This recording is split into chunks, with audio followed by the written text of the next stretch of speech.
Welcome to talks with me. Hi అండి, అందరికీ నమస్కారం. ఎలా ఉన్నారండి అందరూ? నేనైతే చాలా అంటే చాలా బాగున్నాను. మీరందరూ కూడా ఇంకా ఇంకా బాగుండాలని మనస్ఫూర్తిగా కోరుకుంటున్నాను.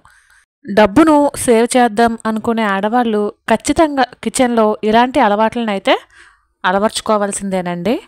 అవి ఏంటి అనేది ఈ వీడియోలో చూసేద్దాము.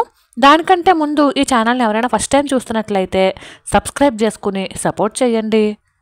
అలాగే ఒక చిన్న లైక్ ఇవ్వండి.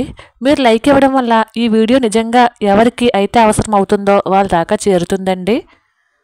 మీ సజెషన్స్ని నాకు కామెంట్ రూపంలో తెలియజేయండి. ఎవరికైనా అవసరం ఉంది ఈ వీడియో అని అనిపిస్తే షేర్ కూడా చేయండి. ఇక ఆలస్యం కాకుండా మనమైతే టాపిక్లోకి వెళ్ళిపోదాము. కొత్త ఉదయంలో సరికొత్త ఆశలతో మరొక రోజులోకి మనందరికీ స్వాగతం అండి. ఇక ఇవాళ టాపిక్లోకి వచ్చేస్తే, నిజానికి మగవారి కంటే కూడా ఆడవాళ్ళు ఫిజికల్గా స్ట్రాంగ్గా లేకపోయినా మెంటల్గా చాలా స్ట్రాంగు అనేది ఆల్మోస్ట్ అందరికీ తెలిసిందే కదా. కాబట్టి మనం మన తెలివిని ఉపయోగించి ఎలాంటి పొరపాట్లు చేయకుండా ఆడవారు కిచెన్లో మరింత డబ్బును ఎలా ఆదా చేయాలో ఒకసారి చూసేద్దామండి.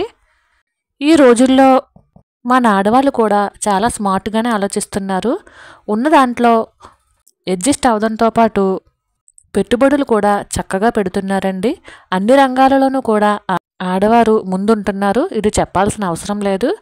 కాకపోతే కొంతమంది ఉంటారండి, తెలుసో తెలియకో లేదా ఎక్కడైనా చూసామనో లేదా ఇన్ఫ్లుయెన్స్ అయ్యో కొన్ని అలవాట్లను చేసుకొని చాలా ఇబ్బందులు పడుతున్నారు. ముఖ్యంగా డబ్బు పరంగా అయితే చాలా ఇబ్బందులే పడుతున్నారండి. ముఖ్యంగా హౌస్ వైఫ్స్ అండి.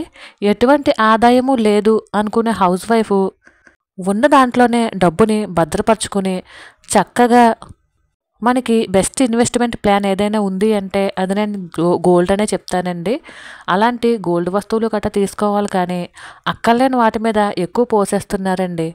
ఇప్పుడు అసలు వంటగదిలో ఆడవాళ్ళు ఎలాంటి జాగ్రత్తలు తీసుకుంటే మనం డబ్బుని ఆదా చేసిన వాళ్ళం అవుతామో ఈ వీడియోలో అయితే చూసేద్దాము. మళ్ళీ చెప్తున్నానండి, ఈ వీడియో కేవలం మనీ సేవ్ చేద్దాము అని చెప్పేసి అనుకునే వాళ్ళకి మాత్రమేనండి.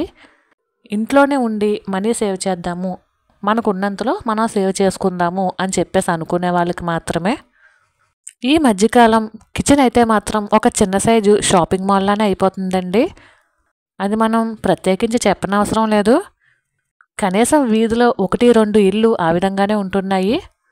అది కూడా మనీ సేవ్ చేద్దాము అనుకున్న వాటితోనే ఇలాంటివన్నీ తీసేసుకుంటున్నామండి. అవి ఏంటో ఒకసారి చూసేద్దాము. డబ్బుల పరంగా దిట్టంగా ఉండి ఎలాంటి వస్తువులైనా తీసుకుని కిచెన్ ఒక షాపింగ్ మాల్ ఏంటండి 2-3 షాపింగ్ మాల్ కింద కూడా మార్చుకోవచ్చు. కానీ మనం డబ్బులు గోల్డ్ కనో లేదా మంచి ఇన్వెస్ట్మెంట్ కనో పొదుపు చేసి అనవసరమైన వస్తువుల్ని కొనేస్తున్నామేమో అనేది నా అభిప్రాయం అండి. ఇవన్నీ కూడా మన చుట్టూతోనే జరుగుతూ ఉంటాయి, మనము చూస్తూనే ఉంటాము. అయినా కొంచెం ఇన్ఫ్లుయెన్స్ అయ్యి మనం కూడా అలాంటివి తీసుకుంటూ ఉంటామన్నమాట. అందులో ఫస్ట్ది ఏంటంటే ఎక్కువ సామాను అండి. అవసరం ఉన్నవి లేనివి కూడా మనం కొనేస్తూ ఉంటాము. ఇక్కడ సామాన్ అంటే ఇప్పుడు సాధారణంగా ఒక డిన్నర్ సెట్ ఉందనుకోండి, ఎవరైనా గెస్ట్లు వచ్చినప్పుడు అందులో వడ్డిస్తాము అని చెప్పేసి కొనుక్కుంటాము. వేరే చోటుకో వేరే వాళ్ళ ఇంటికో లేదా ఏ డీమార్ట్కో వెళ్తాము, అక్కడ వేరే డిజైన్ నచ్చుతుంది, అది కూడా మనం తీసేసుకుంటాము. ఎంత 1000 రూపాయలే కదా డిన్నర్ సెట్ అని చెప్పి తీసేసుకుంటాము. అప్పుడు మనకి 2 అవుతాయి. ఈ అమెజాన్లోనో ఫ్లిప్కార్ట్లోనో రకరకాల గాజు గ్లాస్ సెట్లు కానీ, గాజు గిన్నెల సెట్ కానీ, పింగాణీ వస్తువులు కానీ, ఏ ఎగ్జిబిషన్కి వెళ్ళినప్పుడు పింగాణీ ప్లేట్లు కానీ, టీ కప్స్ కానీ ఇలాంటివి లెక్కలేనని ఉంటాయి. తక్కువ రేటుకు వస్తున్నాయి అనే ఉద్దేశంతో తీసేసుకుని ఇల్లంతా పేర్చేస్తామండి. అది అలాగా 1000 రూపాయలు మనం గోల్డ్ కొనుక్కుందామని చెప్పి సేవ్ చేసిన డబ్బులతో మనం ఈ విధంగా అయితే ఖర్చు పెట్టేస్తాము. ఇక రెండవది వచ్చేసి కరెంట్ సామాన్ అండి. కరెంట్ సామాన్ అంటే మనకి అవసరం ఉన్నవి అవసరం లేనివి, అంటే అవసరం ఉన్నవంటే గ్రైండర్ కానీ మిక్సీ కానీ ఇలాంటివి మనకి ఎలాగో అవసరం పడుతూనే ఉంటాయి. అనవసరమైనవి కూడా కొనేస్తూ ఉంటాము. ఒకసారి ఆలోచించుకుని కొనాల్సి ఉంటుందండి, నిజంగా మనకి ఇవి అవసరం ఉన్నాయా లేవా అని చెప్పేసి. ఉదాహరణకి నేనే నన్నే తీసుకుంటానండి. నేను తీసుకున్నటువంటి వస్తువులే చెప్తాను. ఎగ్ బాయిలర్ అండి.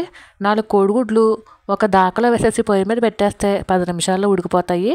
కానీ ఎగ్ బాయిలర్ ఎక్కడో చూసి తీసుకున్నానండి. ఇప్పుడు నాకు అది పక్కనే పడి ఉన్నది. అలానే చిన్న బ్లైండర్ అండి. అది కూడా ఎక్కడో చూసి 1000 రూపాయలే కదా అని చెప్పి తీసుకున్నాను. అది కూడా పక్కనే పడి ఉన్నదండి. ఇక్కడ ఇవి 2 ఉదాహరణకు మాత్రమే చెప్తున్నానండి. ఇక మూడవది ఎక్కువ గిన్నెలండి. వాయమ్మో ఎన్ని గిన్నెలు ఉంటాయి అనుకున్నారు. గిన్నెలు కొట్టే పెట్టేయచ్చు అనిపిస్తుంది ఒక్కొక్క ఇల్లు చూస్తూ ఉంటేనే. నిజంగా అవసరం ఉంటే కొనుక్కోవచ్చండి. ఇంట్లో ఉండేదేమో 4 లేదా 5. వీళ్ళు కూడా స్టీల్ సామాను, ఇత్తడి సామాను, అవి కాకుండా ఏంటవి జర్మన్ సిల్వర్ సామాను, వెండి సామాను, కంచు సామాను, నాన్ స్టిక్వి, ఇవన్నీ సరిపోదు అన్నట్టు మట్టి పాత్రలు, వాటర్ బాటిల్ ఎన్ని ఉన్నాయో అండి. Steel water bottle, plastic water bottle, copper water bottle, aluminium water bottle అంటూ ఎన్ని రకాలో. నిజంగా మనకి ఎన్ని అవసరం అవుతున్నాయండి. అవసరం అవినవి మాత్రమే మనం తీసుకుంటే మంచిది అనేది నా అభిప్రాయము. నేను మళ్ళీ చెప్తున్నానండి, ఇది ఓన్లీ డబ్బును సేవ్ చేద్దాము అనుకునే వాళ్ళకి మాత్రమే. ఇక సెట్లు అండి. సెట్లు అంటే ఏమనుకున్నారో, గ్లాసుల సెట్లు, జార్ల సెట్లు, కప్పుల సెట్లు. పోనీ ఎవరైనా చుట్టాలు వస్తే ఇవ్వడానికి బాగుంటాయి అని చెప్పి 1, 2 అయితే పర్వాలేదండి. ఏకంగా ఒక చిన్న షాపింగ్ మాల్లోనే ఉంటాయండి. గోల్డెన్ బార్డర్ వచ్చి ఒకటి, లేదా పింక్ బార్డర్ వచ్చి ఒకటి, లేదా పువ్వు ఉండి ఒకటి, కాయ ఉండి ఒకటి, ఇట్లా రకరకాల సెట్లు వచ్చేసినాయి. డబ్బులు ఉంటే ఎన్నైనా కొనుక్కోవచ్చండి. అవి నిజంగా అమ్మే వాళ్ళకు కూడా ఒక ఉపాధి కల్పించిన వాళ్ళమే అవుతాము. కానీ మనీ సేవింగ్ చేద్దాము, ఒక 1000 రూపాయలు దాచుకున్నాము అని చెప్పేసి అనుకునే లోపలనే ఇవన్నీ తీసేస్తే ఇంకా మనకి డబ్బులు ఎలా ఆదా అవుతాయండి. ఈ మధ్యలో కొత్తగా కిచెన్లోకి అలంకరణ వస్తువులు వస్తున్నాయండి. నేను మళ్ళీ చెప్తున్నానండి, ఈ రోల్ని మనీ సేవ్ చేద్దాము అనుకునే ఆడవారికి మాత్రమే. ఇంటిని ఉన్నంతలో అందంగా అలంకరించుకోవడం తప్పేమీ కాదండి. పక్క వాళ్ళ కిచెన్లో ఇది ఉంది, వీళ్ళ కిచెన్లో ఇది ఉంది, ఎంత బాగుందో నా దగ్గర కూడా ఉంటే బాగుండు అని చెప్పేసి చాలామంది అనుకుని మరి అలంకరణ వస్తువులు కిచెన్లో పెడుతున్నారండి. ముఖ్యంగా అద్దింట్లో ఉండే వాళ్ళు కూడా పెడుతున్నారు. అసలు రెంట్కు ఉండే వాళ్ళకి ఇలాంటి అలంకరణ వస్తువులు వేస్ట్ అనేదే నేను చెప్తానండి. ఎందుకంటే అన్నిళ్ళల్లో కిచెన్స్ ఒకే రకంగా ఉండవు. ఇవన్నీ కిచెన్లోకి తోసేస్తుంటే కిచెన్ ఎక్కడ సరిపోతుందండి. అప్పుడు కిచెన్ కూడా మెస్సీగానే కనిపిస్తుంది చూడడానికి. మళ్ళీ వీటన్నిటినీ క్లీన్ చేయడానికి మన తరం కాదు. ఇంకా అన్నిటినీ కొనుక్కోవడం ఒక ఎత్తు అయితే క్లీన్ చేయడం ఒక ఎత్తు అండి. కొనేయడం ఈజీగానే కొనేస్తాం, వాటిని క్లీన్ చేసేటప్పుడు పడే తిప్పలో మామూలుగా ఉండదు. ఏ గాజు వస్తువులు ఉన్నాయి అనుకోండి, అవి ఎక్కడైనా పగిలిపోతాయేమో అని భయపడుతూనే తుడుస్తాము. ఒక్కొక్కసారి చేజారి పగులుతూనే ఉంటాయి. అప్పుడు డబ్బులు వేస్తే వస్తువు పోయినట్టే కదా. అయినా ఈ రోజుల్లో సామాన్ అయితే ఎక్కువైందని చెప్పచ్చండి. ఎందుకంటే మనం ఫంక్షన్కి వెళ్ళినప్పుడు రిటర్న్ గిఫ్ట్సే కావచ్చు, చిన్న ఏవైనా ఎక్కడ దాకా ఎందుకండి, మన వరలక్ష్మి వ్రతానికి తాంబూలానికి వెళ్ళినప్పుడు కూడా రిటర్న్ గిఫ్ట్స్ ఏయోటి ఇస్తూనే ఉన్నారు.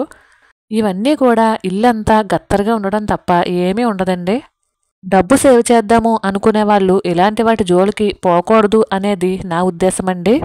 కిచెను నీట్గా ఉండాలన్నా, డబ్బు ఆదా అవ్వాలన్నా ఎక్కువ సామాన్లు కానీ, ఎక్కువ ఎలక్ట్రిక్ వస్తువులు కానీ, ఎక్కువ అలంకరణ వస్తువులు కానీ ఉండకూడదు అనేది నా అభిప్రాయం అండి.